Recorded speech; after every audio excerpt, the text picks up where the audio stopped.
Welcome to the All Things Wildfire podcast, where we delve into the latest trends and hot topics in protecting properties against wildfire. So sit back, relax, and join us as we arm you against disaster.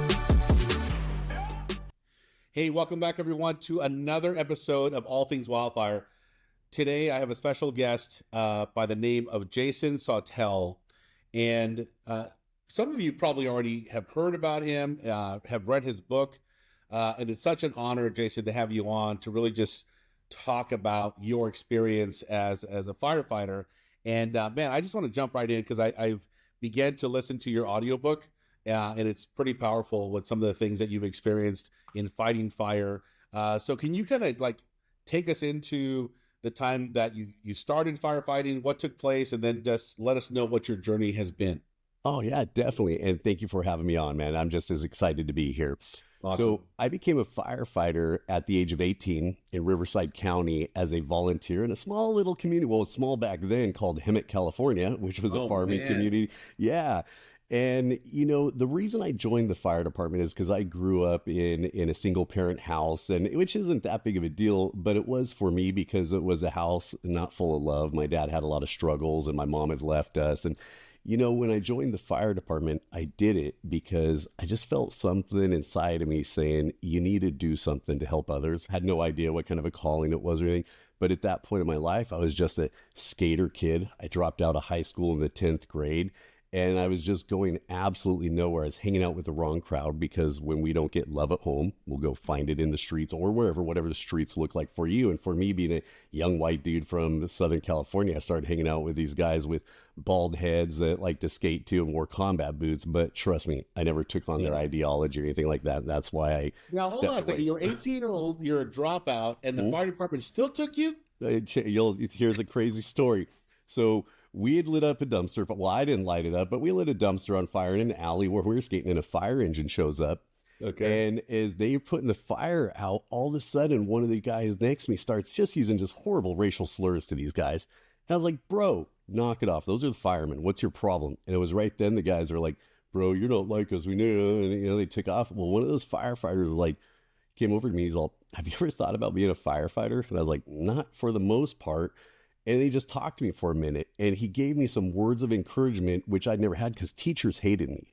High school teachers hated me because I would be told, you need to do your homework. Well, then I'd go home and ask my dad to help me with homework. He'd be yelling, excuse my language, that's your teacher's damn job to do it. And my teacher would be like, well, that's your dad's job to do it. And I'm stuck in the middle as a kid that had no resources or anyone caring for me. So when these guys poured a little, quote, love into me, it sparked something in me. And I actually went back to that firehouse, started talking to them about volunteer opportunities, and they took me on as a volunteer firefighter. And right after that, they hired me as, back then we used to have seasonal firefighters, which I know they still do in Southern California, but it was mainly seasonal firefighters in in Riverside County at that point. And they hired me on as a seasonal firefighter, and it just took off from there. And it was great. And it was the 93 fire season too, which you'll understand looking back in history. Wow. That was a major fire. I mean, I stepped into, you know, old man fire right out of the gate because Malibu burnt down. You had Orange County burnt, Riverside. It was all major wind events happening, and we lost a lot of houses then. And it was just an eye opener. And I don't want to see anyone's house burned down by any means. And it saddens me. There's so many horrible stories.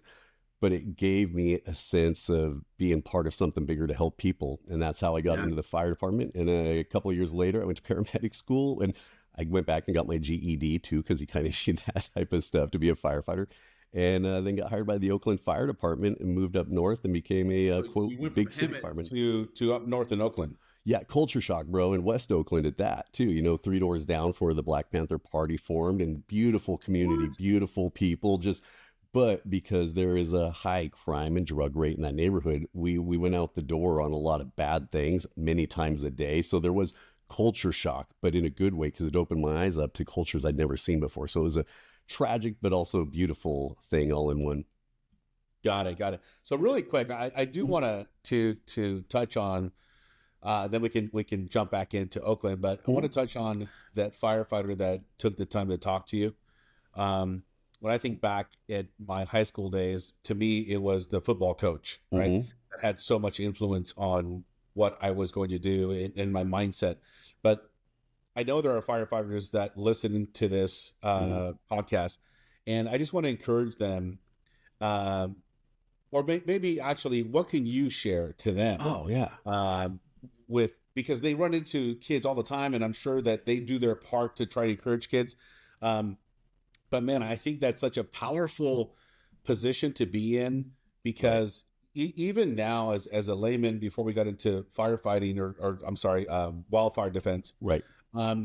I see police officers and I see firemen, and I just have an awe of respect for them. And because at some point in time in my childhood, I wanted to be one of them. Mm-hmm. And so when I see them in uniform and I see them doing their thing, I'm like, go, man. Like, we got you. Like, I feel like every boy wanted to be that at some point. I hear you. And so, but with that comes a big responsibility on being able to execute. But also, I feel like they have an easier bridge to connect with people, because if someone in uniform would have talked to me as a kid, I would have been like, cool, I'm all ears, right? So what could you share with firefighters with regards to their ability to influence? I love that you touch into that, bro, because that's a passion of mine too. When you talk about bridging it, using it and stuff, even from my faith-based side, or just from being wanting to help someone that's down on their luck side. I talk about it like this: there's fake and there's real. Fake is the city will say, we need to give back. We need to give back to the community, above and beyond fighting fire and everything. And so the firefighters are like, okay, well, we go to a school, do stop, drop, and roll and all that. Bro, that's sort of, quote, fake. Real is the city says you need to give back. And then your heart is to help your community. And you show up, and when you're doing the stop, drop, and roll, which I thought my clothes were going to burn a lot more as a kid with all those drills I went through. But you use that as an opportunity. And one time, and this is where I want to encourage other firefighters, I look out there and there's all the little boys acting like monkeys, jumping around, the team guys. They're all accepted. Don't worry about them. They're fine. Look over for that kid that's standing off to the side. And I did that in Oakland one time. There's this little girl standing off to the side, and she was dressed like me as a kid, obviously in girl clothes as in boy clothes, but they're shabby clothes. And I could see that she was poor, and she had a poor sense of herself also. And so I said, young lady, hop up here. And I put her in the ladder truck, and I put her in the officer's seat. And those little boys that are jumping around acting like little monkeys and fools, I said, yeah, and I yelled at them, get in the back seat of the fire truck. Oh, and they get up there, and then we get them in, and I'm in the driver's seat, and the Tillerman's in the back. And all of a sudden I said, we're going for a ride. Because this was back in the day, late 90s, where you could just take kids for a ride on a fire engine without all the insurance stuff, and everything. And so I look over as we're driving. I said, do you know what seat you're in, young lady? And she didn't even say anything. I said, you're in the seat. It's called the officer. You're in charge. Do you know why I put you there? Is because I could see in you that you're going to be in charge. You see these little fools in the back seat? You're going to be commanding them one day, no matter what type of work you do. And I want you to know that. So right now you may not feel like it, but someday you're going to be in charge of these fools in the back seat. Because I know these fools in the back seat were the ones that probably make fun of her and pick on her. There's the real side of reaching out and touching the community, as opposed to the fake side of, dude, we're going to be late for lunch because we got to go do another stop, drop, and roll. So I encourage firefighters that we have been blessed with something so big, a job that's so much bigger than us, that we have to steward it. We have to use it properly and channel that into blessing people on so many levels. And it doesn't just happen on the fire ground, and it does happen there, but it just happens in everyday connections. And it will just bless you and other people on so many levels. And you don't know what it's going to create in someone. Look what it did for me. So that's my encouragement for firefighters, is to get out there and do that. Boom. I love that. Thank you, Jason, because and here's the deal, right? There are so many people like you already that do that to this day, that have the awareness of being able to contribute to the people and the children that might feel like an outsider. So I do want to challenge and suggest to the firefighters that are watching this on YouTube, please post your comments in the comment section now, that basically, because I know you have stories, right? They all have stories. And so let us know what you've done. And man, we'd love to share that on our podcast in the future, to just kind of like demonstrate some of the outreach that firefighters do, and police officers do too. From a standpoint of being able to reach our community in a use the formal way, like you're saying, Jason, use the formal way of, you're introduced to this group of kids, but then use the real part of it like you're saying, to really make an impact in Right. people's lives. And I want to challenge the younger guys too, because I'm going to be honest. I don't want to sound like I started my career like this. This is wisdom garnered in age. You know, I was that young punk. When I say punk, just that fireman that had the big truck, had the big boat, had all the stuff, would work over. Yeah, I was him going down to the river, doing all that stuff. I was him, which is cool. And that's age based and everything. But I want the guys to know there's something so much deeper, and you've been blessed with something so much bigger than that. I'm not discouraging you to reward yourself with the cool stuff, but the even cooler stuff is giving back to the community. Boom, boom. I love that. I love that. Now, Jason, I do want to touch on a few things, man. Like you wrote a book. It's called The Rescuer, and I do want to touch on that. Mm-hmm. But before we do, man, you have a suicide story, right? Yeah.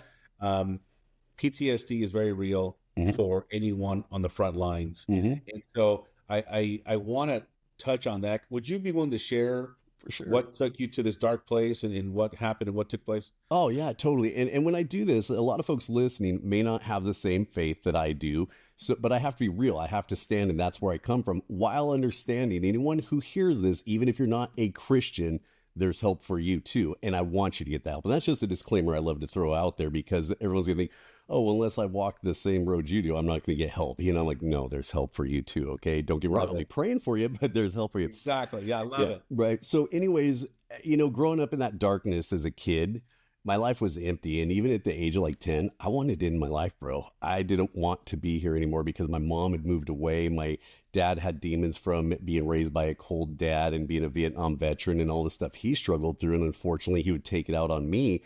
And so I wasn't accepted by the other kids. And when I joined the fire department, I honestly thought, like I mentioned earlier, it would make me better. It would make me healthy. And there were aspects that it did. But at the end of the day, I was not prepared for all the little pieces of the scenes I would pick up, meaning I would go to a fire. Now, from the outside looking in, it's like, oh, it's tragic. A house is burning down. But when you're actually walking through the halls of those houses and you're overhauling, you're trying to salvage and save just a small picture or something, bro, there's something that attaches to you because you're leaving the best part of you there by trying to salvage and overhaul what they have, but you're picking up the worst pieces, which what are the flames and the ashes and the cries of the sorrows outside the house. So people think PTSD could come from a major scene, which I talk about, of a girl being hit by a car and killed, or, you know, something tragic, or the loss of a brother or sister on the job. Those are, major things. But the little things will start adding up. When you leave the best piece of yourself on scene and pick up the worst piece of that scene, it starts weighing you down. And that's what happened to me. But what my struggle was, I was hoping this whole job was going to make me better, and it was making me worse. And I was falling apart. And one day I finally decided I need the help because I was at my wit's end. And I actually walked into a church right down the street from my house in Santa Rosa, which is Northern California wine country, which I lived while I was working in Oakland. And I wanted to go to this church because I wanted what they had. They seemed happy and they were nice. And everyone's like, oh, we got help in the church. The Lord revealed himself. Like, no, two jerk greeters in front of that church turned me away because I wasn't dressed right, because I'm a surfer. And I was dressed like a surfer and I couldn't come. They turned you away? They turned me away, bro. They're like, you may not come in here dressed like that. Bro, I'm not trying to. You didn't have a tie on. You didn't have your slacks on. You know, I came in like one of the original disciples of Christ back 2,000 years ago, dressed on the streets. Okay, I wasn't faking out with all this other stuff they say we're supposed to wear. Okay, so I show up there, and dude, once again, even as a firefighter, and at this point, I had a couple of awards. You know, I had the Medal of Valor that I was blessed with for being lucky enough to be on scene of a call and work alongside my guys and rescue some folks. I had that. But once again, it was affirmed that I wasn't good enough, that I wasn't dressed right and everything. And I was done. Dude. I'm like, forget it. And so my suicide plan was locked in. And my biggest thing about taking my life was I didn't want to become a bad memory for another firefighter at his Christmas dinner or something. And basically meaning I didn't want to become someone else's PTSD. So I was making sure that no one was going to find me, but they knew I wasn't coming back, and it had to do with surfing and going out in the ocean and all that kind of stuff. So I was going to be gone, everything. And right before I was ready to start the plan, and at point of no return, a San Francisco fireman friend of mine, not knowingly, invited me out to breakfast. I refused to go, but when he saw the look in my eyes, he made me go with him. You know, he knew something was up. And that just started a process of seeing that actually there was something better. And then I met a girl, and it was her faith that I totally love. The light that we hear about as Christians was shining out of her. And I fell in love with her. And long story short, she said she wasn't going to keep dating me unless I went to church with her. And she was hot, so I went to church with her. And that was 22 years ago, and she's been my wife now for 20 years. And so that's kind of the gist of the story. And I just want guys and gals to hear that out there, that the darkness is real. It does hit you. It still comes back to me. But I want to just give folks hope and let them know there is something better and help them find it and put them on that path if possible. Wow, that's awesome. And I think when I think about, like, you actually had a plan. Like you did, like you said, you did not want to become someone else's PTSD, so you didn't want to have your ugly memory show up in someone else's mind. So you got this plan of, like, I'm going to go surfing, I'm going to disappear, and it's going to be an accident. It sounds like to me, right? Like that's how you painted the picture. Well, I had a couple of cinder blocks and rope with me, and I was going to swim out as far as I could, probably paddle out about 2 miles, and I also had a 9mm tucked into my wetsuit and stuff. And so I was gonna go to the bottom basically and let the critters out. And I know it's gross and it's sick, but it's just, that's the best way I could come up with, because I did not want anyone to find me and be hurt by what I'd done to myself. Man, like, look, as a Christian, I also realize that even though I have this faith-based mentality, man, it doesn't prevent people from having some dark days, right? And when I think about what you're saying, I'm like, man, those are some really dark times that feel like an oppression that's on you that maybe you just can't shake. And that's kind of how I'm viewing what you were going through. Is like, dang, yeah, like when it's that heavy, you can't just shake it off. Yeah. You're not capable of doing it yourself. I'm very clear with people that, that's like, I'm actually, I don't know when this is going to air, but as we're talking next week, I'm going to be speaking at a chaplain's breakfast called Two Are Better Than One. And the message I'm bringing is who the two are better than one are, because we can do it.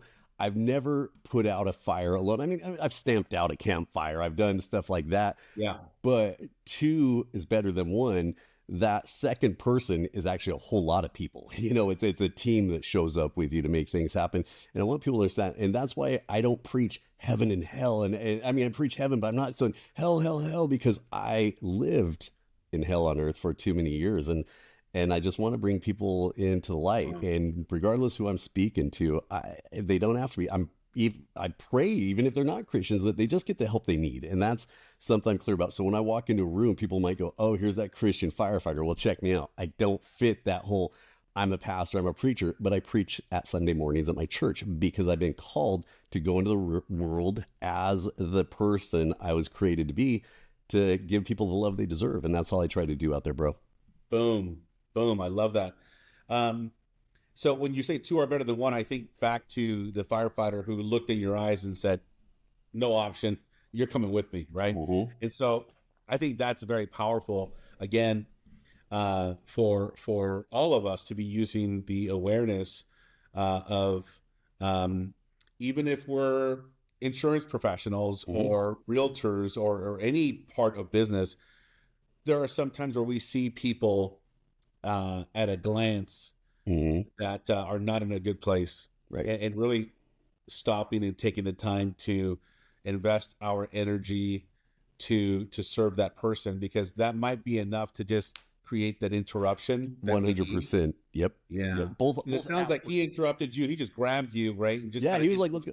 Hey, what's cool about this, and not to go all political or anything like that, him and I are on the opposite spectrums of politics, faith. Like, he's not even a Christian, dude. He's from San Francisco. I was an Oakland firefighter. I live out, he calls me living out in the conservative country and all that. And we have those great discussions where we actually call each other idiots because of our beliefs and stuff. Yeah. But check this out. We're still brothers, and he still cared for me. And at the end of the day, we're going to care for people. So I tell people, don't let things create boundaries that really aren't there. Don't create these things, and just understand that everyone's hurting, man, and we need to make sure we keep it open, that we can talk to people even if you don't agree with their walk or where they're at or what their beliefs are, bro. Just be there for folks, Yeah, just be there for somebody, man. I love that. Powerful, man. I can dive into a couple different areas, but I'm gonna go here first. Um, with regards to like, you kind of coming out of it, um, you were exposed to this hot chick, and the hot chick took you to church, and then you had your own experience, right, with God and with Christ, and you decided, hey, I'm going to be a follower. I'm going to do my thing. For those people that are not religious, or they don't have a belief system like that, what steps could they take in that direction, or just in the direction of help, Right. for their own mind and for their own soul? Like, they and I'm just gonna assume here, they have these records playing in their dreams at night, where they're trying to save the person, and they can't save the person. They're trying to they see a child that was died from smoke inhalation, or they see a massive vehicle accident, and they like let's just imagine all of this stuff is we're not watching it on television, it's replaying in their mind because they lived it. Like, how do you undo that to try and get to this place of a little more peace? Right. Well, first thing that we have to do is I put a little pressure also now on the person who used to be like me, of struggling and not reaching out for help, even though people say, well, you did reach out to help for the church. Well, you know what? I had a group of brothers in the firehouse I maybe should have told first. What's kind of crazy about this, OP, is you're going to laugh, is I got so many calls from the Oakland Fire Department go, why didn't you tell us about all of this? Wow. And I wasn't a liar per se, but I lied about my past because I wanted to fit in. So when people, how's your childhood? Oh, I played sports. I did all this. Bro, I didn't, because if I asked my dad for a uniform, he'd beat me down, And so I lied about that because I wanted to create this person that I wanted to be with them. And I could have just said, you know what, you guys, I'm struggling. I didn't have to open up my whole past then, but I could have said, dude, I've been in some dark places and things are kind of messed up. So for those that are struggling, I encourage you to please reach out. But for those who are not struggling, be available for those who to reach out, because there's so much word out there in the PTSD world. Like if I even say PTSD, people will say, Jason, it's not a disability or this or that. And I'm like, shut up, everyone. Hear me out for a second. Trauma causes pain, and pain sucks, regardless of where it's coming from. Everyone that's experiencing pain, it sucks.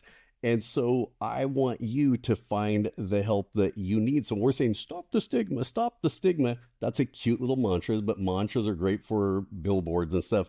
But the only way we're going to stop these stigmas is by getting people comfortable to tell their stories. And that's what my hope is for my book. And, with it exploding nationwide and now worldwide, is that it's them saying, okay, this Oakland firefighter tells his story well, and he's standing strong in his story. Maybe I should tell mine too, and it'll give me the help I need. And so I'm just very clear to people that it's on them to look for help, but also for if you see someone that you're friends with and you see them starting to change, notice signs of something, don't be, like I started earlier, don't be fake about it. Like, hey, by the way, I've noticed a change. Here's an EAP card for your employee assistance program. That's garbage. Don't do that. Be like, bro, let's go have a cup of coffee and let's have a talk, man. I'd like to hang out with you today. And then when they say no, we'll be a little persistent, Wow. Yeah, I never really gave that any thought, actually, because you would think that if but it makes complete sense. If we need help, we have these excuses as to why we are not going to go ask for it, and then we just assume that someone might pay attention to us. Yeah, but all these negative thoughts continue to stack up.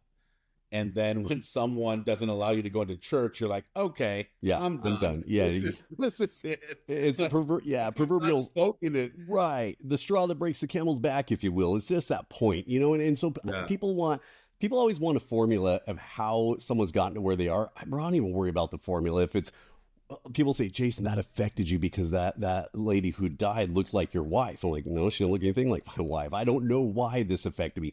Honestly, I don't care why it affected me. What I care about is that it is affecting you, and let's go to work on the problem. Just like a fire, in the initial stages, I'm not tripping about if it was mice with matches or what it was. I'm not tripping about what started this fire. I need to hit the fire. Then, obviously, once we stop the major process, let's go and find ways to keep it from happening again, which is an analogy kind of like what you do. Let's go and look at what's going on this property and what can we learn from these situations so other houses don't burn down. That is so important. But bro, let's be honest, in October when the winds are whipping and fires are burning down there in Southern California, we're not really sitting around going, was it power lines or was it arson? No, let's put it out and then let's go figure it out afterwards, Wow. Love it. Jason, let's talk a little bit about your book, man. What inspired you or what got you to just make that happen? And how long did it take? And what kind of feedback have you received as being an author? Yeah, it's been crazy. I'll speed it up and give you the tall view looking down on it. I was telling my story at churches and giving testimony at churches, and I was putting together each little story, and people start coming, and of course you get you need to write a book. You need to write a book. Well, I'm a high school dropout that doesn't know the difference between a verb or a noun. Okay, I still don't to this day. Was blessed with stories and get to tell them. So I kept hearing that. I looked at the process of how do you write a book, and it was like, wow, I'm not capable of that. Well, I was able to dig a little deeper and find a literary agent that helped put it all together. And I got published through Thomas Nelson Publishing, which is the largest Christian publisher in the world, Wow. which is under HarperCollins Christian. And they signed me to some deals and stuff like that. So made it work. And, that's the business end of it, if you will, and stuff. Now, the feedback I've gotten, I was actually going to not write this book halfway through. And believe it or not, I was ready to throw everything out because I was done. Because a fireman sitting around and typing is rough, dude. I just can't do it, But then I got a call from a guy back east, and he told me he was going to take his life. And, as the Christian firemen that do that. And so I had an honest talk with him. And this was just as I was writing my book. And when I didn't want to write more. And after having that talk with him, I realized I have to do this. It's not about me. It's like, I don't want to get out of bed at 2 a.m. sometimes to go on a structure. I really don't, to be honest. Later in my career as younger fireman, yeah, but it's my job to do it. And it's a calling that I have to go through even when I don't want to. And that's what made me do it. And I honestly thought firefighters were going to hate it because there's so many amazing books out there about firefighting. And it blew my mind away when they actually loved it. I'm like, whoa. And I'm at FDIC. And one moment at FDIC, a company invited me out to sign books. And my wife's like, look over there. And there's over 300 guys lined up to get my book signed. And there's this one guy standing there. And it was a really weird position, but a beautiful position. Was he had tears in his eyes, and his kids asked his wife, like, Mommy, why is Daddy crying? And dude, this is a big city East Coast fireman shell, because this man's book really touched this guy right here. And bro, I'm like, I'm trying to well up, and here we are, tough firemen, that we don't show our emotions, dude. It's things like that, dude. Of course, you're always going to get negative feedback. And it's usually from the non-Christians, which are like, whatever, dude. Like, you're trying to turn me into a Christian. Non-Christians even love this book because I just put my journey. And when we put our journey, we have to be real about what it was. And, like the coming to Christ moment actually happened in a fire. Not that like, oh, Jesus was there, but I got trapped in a fire. I was alone. I figured that was the end of it. And I just wanted people to understand that there's something more out there. And I wrote it for that reason, for multiple reasons. A view into our world. I didn't want to just write about making a hallway and pushing down and making the grab or something. I wanted to show everyone what firefighters were feeling when they're going down the hallway, when they're standing in someone's home whose electricity has been shut off. She has 4 kids. She has no hope and she has no food. I wanted people to understand that, don't be like, well, she got herself in that position. Shut up with all that nonsense. It's our job to bring her a moment of comfort and then try to get her the help that she needs. And I tried to bring all that into the book, and it just hit, and people really liked it. So it's been a cool ride since, man. And, now we're in talks with films for it and stuff. So it's pretty cool. That's fantastic, man. And, in listening to your audiobook, the stories that you tell about the things that have taken place and the different experiences, I think is very powerful. And it relates to, like, we have 12 former firefighters part-time working for us. And man, I love these guys, man. I can sit there and listen all day to the different stories they tell. And they tell really cool stories, but there are times where and they kind of they kind of don't like to share the horror stories, Mm-hmm. man. You can Mm-hmm. just tell, like Mm-hmm. it still lives in them, Mm-hmm. But to listen to what they've experienced is amazing. Can you do me a favor, Jason? Can you take us back? You just said right now that your quote unquote come to Jesus moment Mm-hmm. was in a fire. Like, can you take us through that? Yeah, it was crazy. It was just after I started seeing that there was hope and I was getting happy. I had this girl in my life. She had this light about her that I wanted more of. She actually, took me to church and in a cool. I mean, these guys were cool. They wanted to get to know me. And as firefighters, cops are most humans can smell fakeness a mile away. Like, do you think this guy was legit? They were warm. They were interested in me. They weren't just like, oh, hey, here's a lost soul. Let's go save him. They were just like, we want to be this dude's friend. We want to cool, and then they liked, wow, a firefighter, that's cool stories. So all that was happening. And then when at 2 a.m., the structure fire comes out in downtown Oakland. I remember it was at the Tribune building, which was built in the early 1900s, like 19-story building. But what people don't realize is a lot of downtown Oakland with our BART system, which is our subway system, it's underground, So the first alarm companies get there and they call a second. Well, we had a new kid, a probationary riding with us, and I was on the engine that day. And we get there and I could see right away that it was a basement fire, but no one could find it. We're struggling to find it and stuff. And so I see a door that someone had already popped and smoke starting to billow out of it.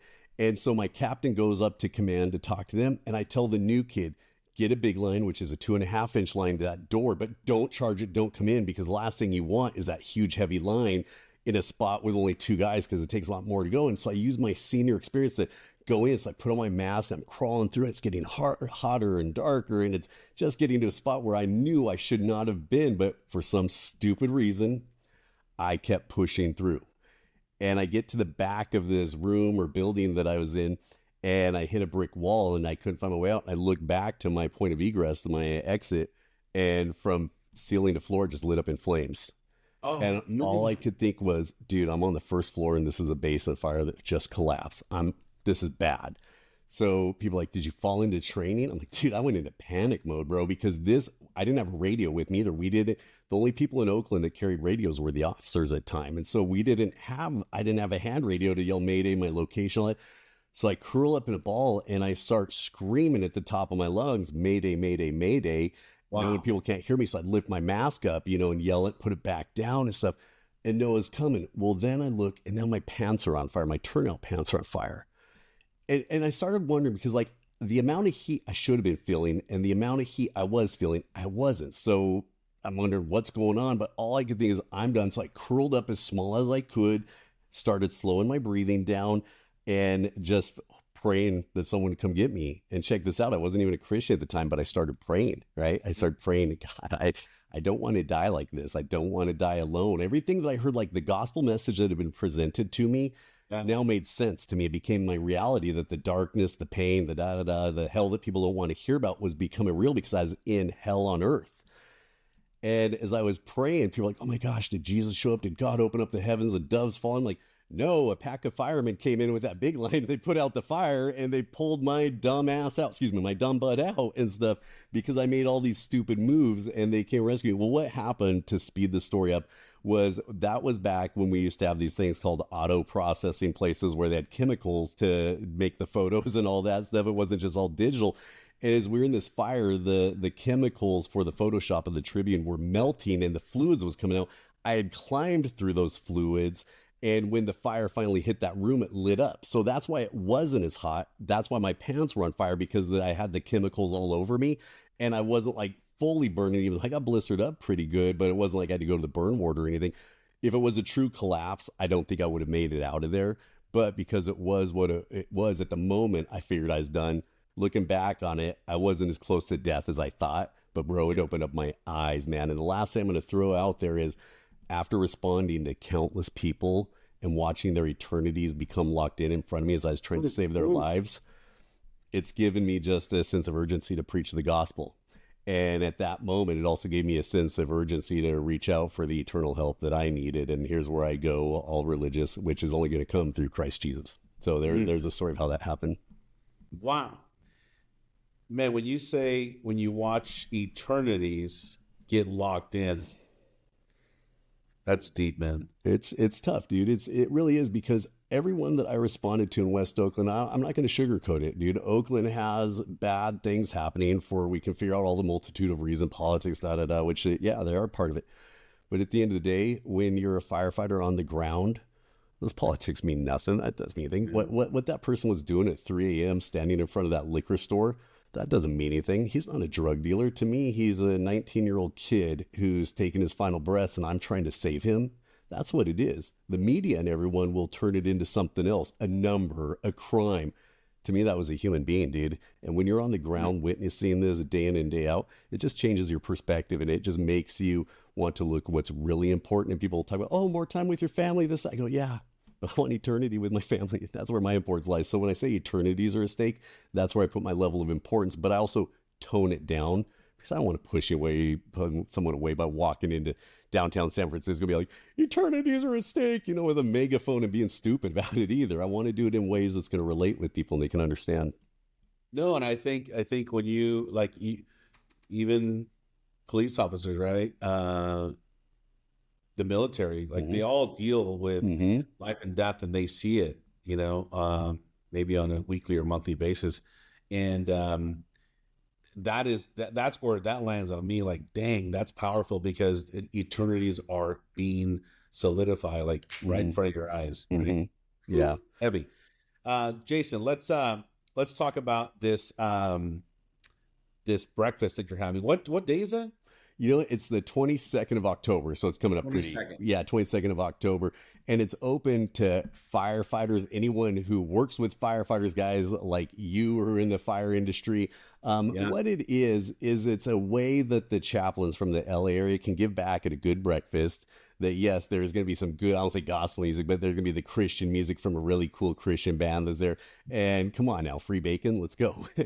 Let's go. Let's go, free bacon. And then I'm going to come on down, and I'm going to bring a message that is definitely, when I say gospel oriented, it's soaked in the gospel, but I understand a lot of the dudes that are there are not Christians, and everyone's going through different things.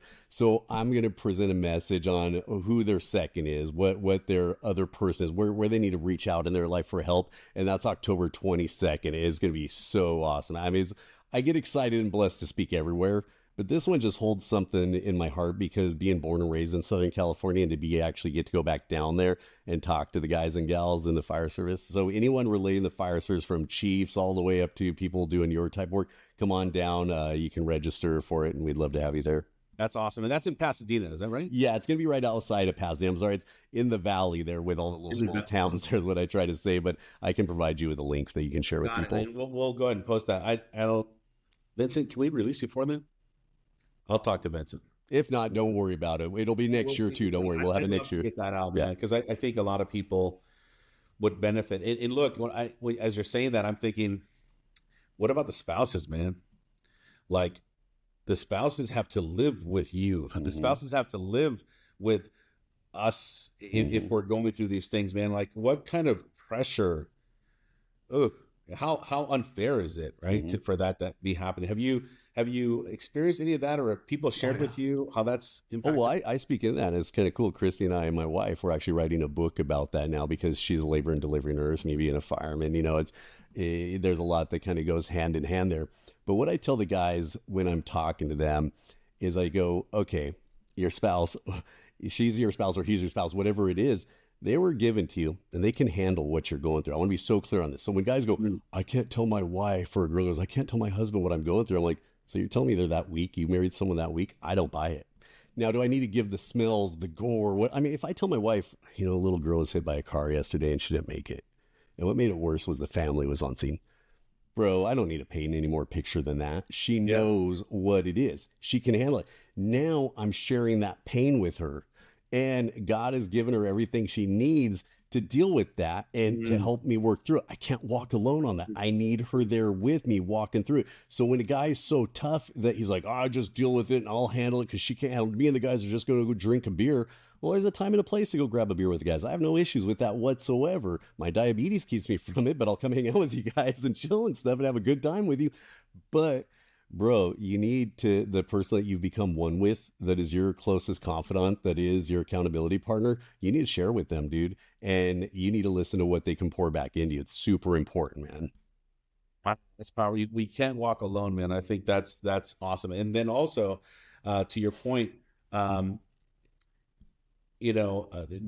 people, our spouses, they can handle probably a lot more than we think. Totally. Right? Totally. Especially if they were attracted to you, goofball, us Right. goofballs, right? Like Exactly. they already know you're a dork. It's right? bigger than dude. It's bigger than us. Just like I can handle what they have. Like, check this out. One day, Christy comes home from the hospital, and this will show you the two differences too, where guys got to be careful. And she comes through the door. She goes, "Honey, we lost a baby." I know what she meant, but the firefighter side kicked in. I'm like, "Well, you better get your butt back to work and find it before you get fired."